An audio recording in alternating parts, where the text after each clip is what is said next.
Is everything you know a lie, or is it the absolute truth? Welcome to the intriguing world of skepticism, a philosophical view that questions the certainty of our knowledge. It's not about denying facts or truth, but rather peeling back layers of assumed understanding. It's a mental exercise in humility, recognizing that our grasp on reality might not be as firm as we think.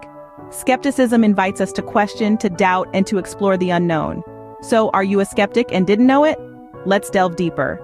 Skepticism might not be as alien as you think. It shares lanes with several other philosophical concepts. Let's take a moment to compare skepticism with other philosophical concepts such as empiricism and rationalism. Empiricism, to start, is a school of thought that holds that knowledge comes primarily from sensory experience. It's a philosophy that places emphasis on the role of experience and evidence, especially sensory perception, in the formation of ideas.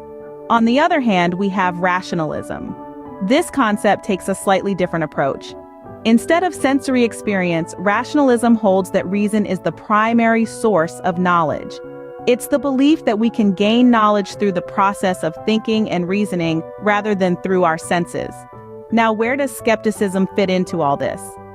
Well, skepticism treads a different path altogether.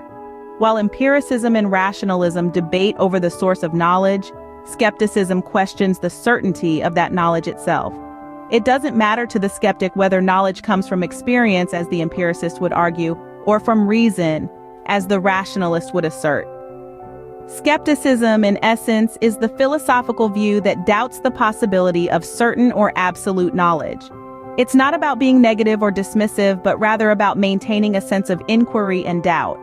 It's about not taking things at face value. The skeptic questions, probes, and examines the sources of knowledge, whether they are sensory experiences, rational processes, or anything else. In this context, skepticism can be seen as a kind of philosophical quality control. It's like a vigilant guard, always on duty, questioning the sources and certainty of our knowledge.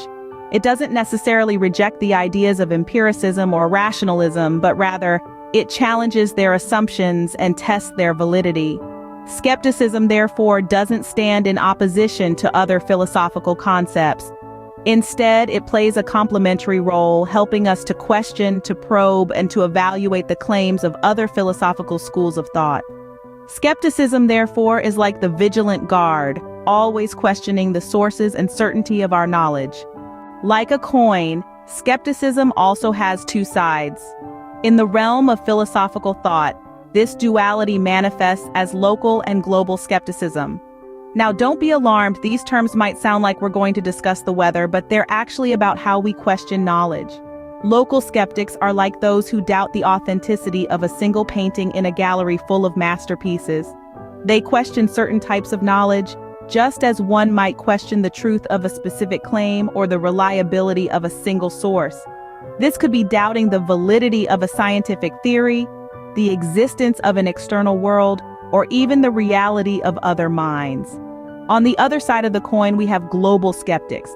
They're the ones who walk into that gallery and question the authenticity of every single painting. They challenge the very possibility of any knowledge at all. It's not that they believe nothing can be known. Rather, they question our ability to ever be fully certain of anything. But here's the crux of the matter. Both local and global skeptics are not denying knowledge outright. They're not saying, we can't know anything, so let's just give up. Instead, they're asking us to be critical, to question, to challenge our beliefs. And that's the beauty of skepticism. It doesn't close doors, it opens them to inquiry and exploration. So skepticism is not about denying knowledge, but about questioning, challenging, and critically examining our beliefs. So, why does skepticism matter? Well, it's not just about doubting things for the sake of it or being a perpetual naysayer. The essence of skepticism is that it serves as a catalyst, a spark that ignites the flame of critical thinking. It prompts us to step beyond the comfortable confines of accepted wisdom and to challenge the status quo. Skepticism is the antidote to dogmatism. It is the gentle yet persistent voice that whispers, question this, examine that.